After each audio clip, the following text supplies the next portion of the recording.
So Philip Zimbardo was a professor at Stanford University, and he wanted to demonstrate or see how the roles we play could shape who we are. And as a function of that, he uh, basically recruited participants to be part of a study on prison life. And students were randomly assigned to either the role of a prison guard or a prisoner. And first, he gathered the participants who were going to be prison guards. He gave them their uniforms, which you see on the picture. It included a khaki uniform, aviator sunglasses, and a baton. And then he asked you to round up other people who were part of the experiment who were to be played, who played the role of prisoner.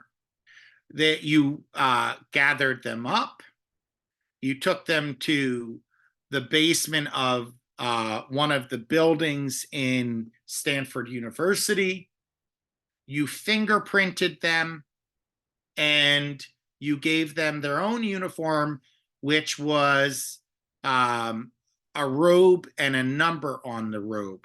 And from that point forward, the person who was a prisoner was only referred to as their prison number, right? And Zimbardo wanted to see whether, playing the role of a prison guard would make a person behave differently and treat their peers differently. Again, they're all students at Stanford University, right? So you want to see, would you treat your peers differently based on the role you were given, right? And sure enough, there are different kinds of guards, but the guards we're most worried about were there were certain prison guards who started to engage in verbal abuse, psychological torture, and even physical activities like exercise and whatnot. So they started to engage in behaviors that were harmful to the prisoners in the experiment. And even the prisoners, they weren't real prisoners, but after a while, they stopped thinking of themselves as participants in the experiment and started to feel like actual prisoners. And they started to behave in classic prisoner fashion, which is to either have psychological breakdowns, become helpless.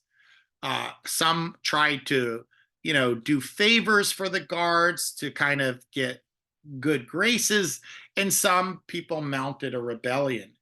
But this experiment, which was supposed to last 2 weeks, had to be stopped after 6 days because it got out of control. Similar to some of the other experiments we talk about, there are some questionable ethics as it relates to this study. But I want to show you the video of this experiment, and I want to get your reaction afterwards. So let me pause the recording and bring up the video.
Professor, I'm not sure. Is there supposed to be audio from the video? Because we can't hear anything.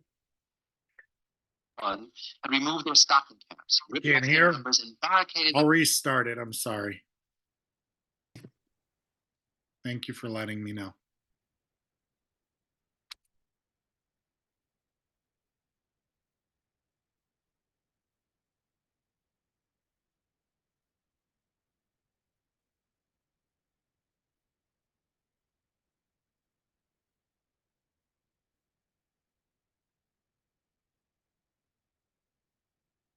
Put me in the car, then they drove me around Palo Alto. They took me to the police station, the basement of the police station.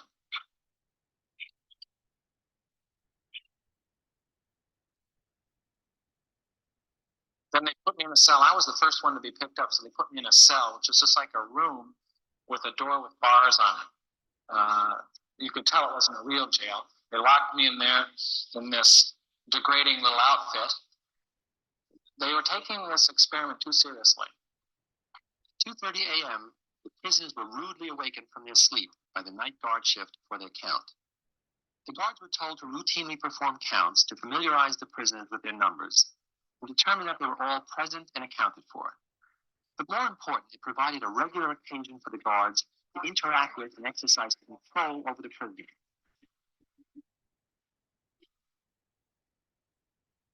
Breaking the prisoners for the 10 o'clock count, the morning guard shift found that the prisoners in cell number 1 had removed their stocking caps, ripped off their numbers, and barricaded themselves inside the cells by putting their beds against the door.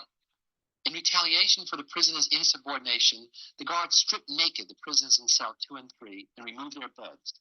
And they demanded that the barricade be removed from cell 1. One of the ringleaders of the rebellion, prisoner 8612, protested loudly.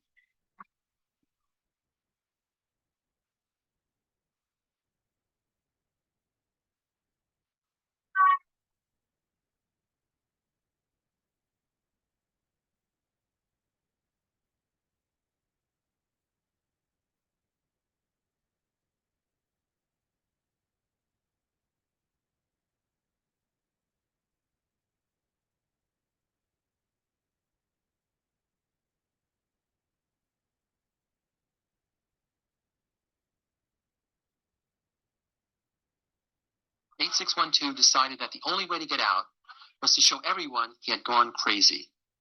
Then they would have to release him. He began to play the role of the crazy person, but soon the role became too real as he went into an uncontrollable rage. I feel so fucked up inside. I feel really fucked up inside. You don't know. I gotta go. To a doctor, anything. I can't see that. I'm fucked up. I don't know how to explain it. I'm fucked up inside. Less than 36 hours into the experiment, we had no choice but to release prisoner 8612. He was all sick there at work. Any respect that might have been present, I just shut out. And I began to treat them as coldly as possible, as harshly as possible. And by the third day, I had done such a good job convincing myself that I was acting like that. I treated the prisoners like they were of a distinct inferior order in myself. Some surprising things happened. When introducing themselves, half of the prisoners used their number, not their name. When asked why they were in jail, most answered with the charge told to them by the Palo Alto police.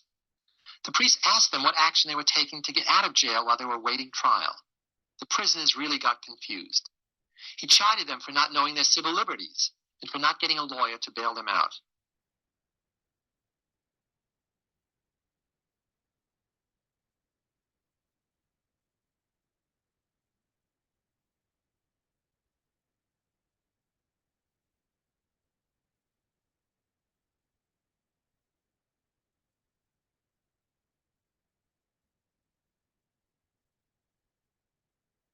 Prisoner 819 did a bad thing. Prisoner 819 did a bad thing. As soon as I realized that 819 could hear this, I rushed to the room where I had left him. And what I found was a boy crying hysterically, while in the background his fellow prisoners were chanting and yelling that he is a bad prisoner and that they were being punished because of him. He agreed to be released from his imprisonment and quit the experiment.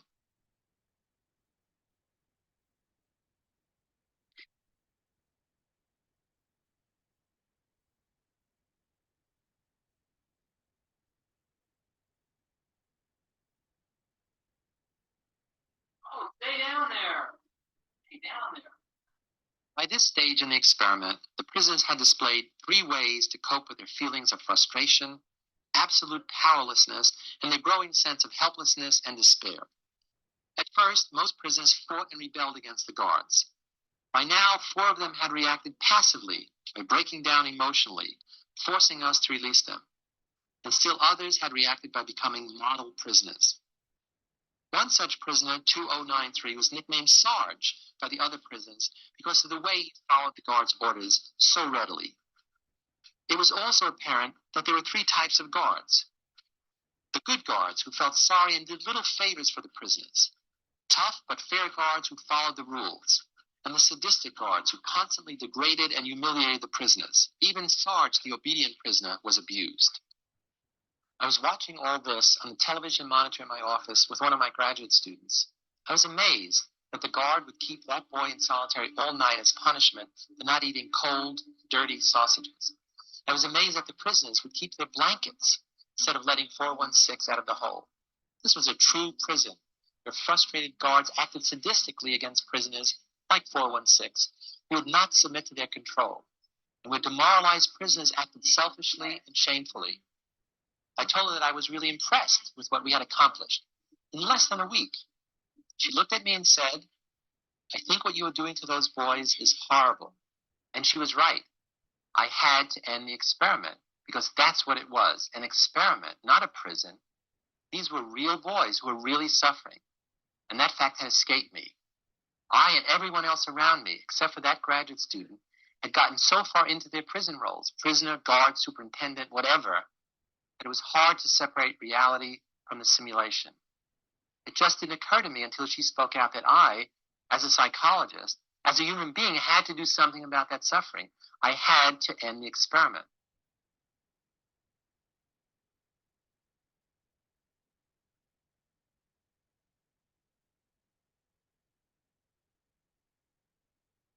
Once you put a uniform on and are given a role, a job, saying your job is to keep these people in line, then you're certainly not the same person as if you're in street clothes and in a different role. You really become that person once you put on that khaki uniform, you put on the glasses, you take the nightstick, and you act the part. It let me in on some knowledge that I've never experienced firsthand. I've read about it. I've read a lot about it, but I've never experienced it firsthand. I've never seen someone turn that way. And I know you're a nice guy. You know?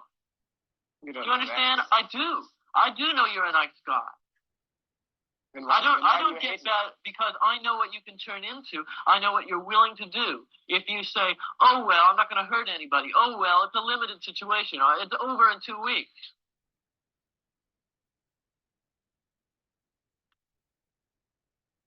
Okay, so what are we feeling about that video? Jenna. I would say how they had to like stop the experiment because they actually saw that, especially like the prisoner, I think it was like 8612, how he had to like actually go mentally insane for them to see that they're actually suffering. They don't want to do this, and they actually had to put a pause on it. And he was saying how he had to take like the reality from the experiment, and like he didn't want to put them through that anymore. Yeah. So it's interesting, right? One of the first thing I said was that this study also has some really problems in research ethics, right? So we have to, as researchers, go out of our way to protect our participants from physical and psychological harm. The psychological harm that showed up was greater than should be in any experiment, right? Yeah, some people can have stress in experiments, or frustration experiments, but to the level of having a psychological breakdown, that's not okay. That's not okay in any experiment. Zimbardo,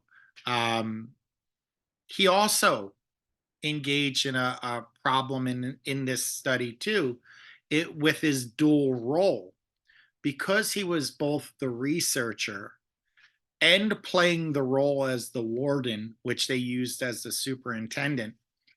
He became biased, right? So he enjoyed the fact that this experiment turned out to be real prison life. So he wanted to see how far it would go. And I like that he admitted that, okay, I lost objectivity. I lost my sense of self. I needed that graduate student to say to me, hey, what you're doing is wrong, to shake me out of the role that I'm playing, right? So there's the bias, the experimenter bias here too. The idea of engaging in physical and verbal abuse, right? That's not okay either. But even though this study has ethical problems, it did point to a real finding that we do become part of the role that we play. And by 3 days, people lost their objectivity.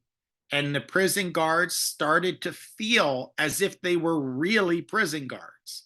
The prisoners started to feel that it was really a prison. And the example of the priest coming in and them assuming the charges that they were told, the fake charges as part of the experiment, to internalize that was powerful, right? So there's a lot to be said about the roles we play. It is not unreasonable to say, hey, our attitudes, the way we view ourselves, is shaped by our choices, is shaped by our behavior. So that's the other side of the coin. Now, this was an experiment that was done many years ago, over 50 years ago.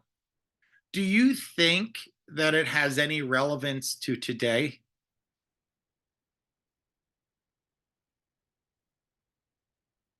What do you think? Do you think it has any relevance to today?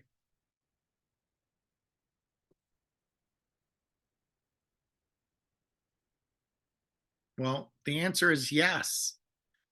We had the issue of the detainees in Guantanamo Bay, where U.S. military personnel was responsible for keeping an eye on people suspected of being part of a terrorist group. And they were held in Guantanamo Bay, and they were instructed just to maintain order.